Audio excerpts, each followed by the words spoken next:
Hello, in this video I want to show you how to change date and time settings on Microsoft Surface Go 3.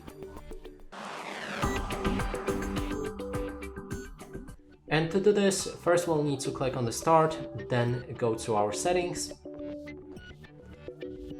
Here locate time and language, then date and time. Now we'll be able to adjust all settings regarding date and time. So first option is set time automatically, and you can turn it on and off. While it's off, you'll be able to set date and time manually with the change right here.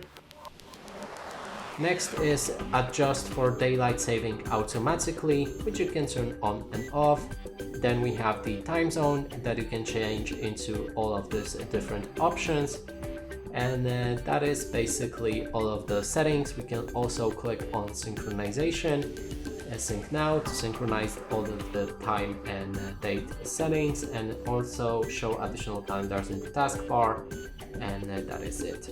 And that's it for this video. Hope you like it. Please consider subscribing to our channel, leave a like and a comment below.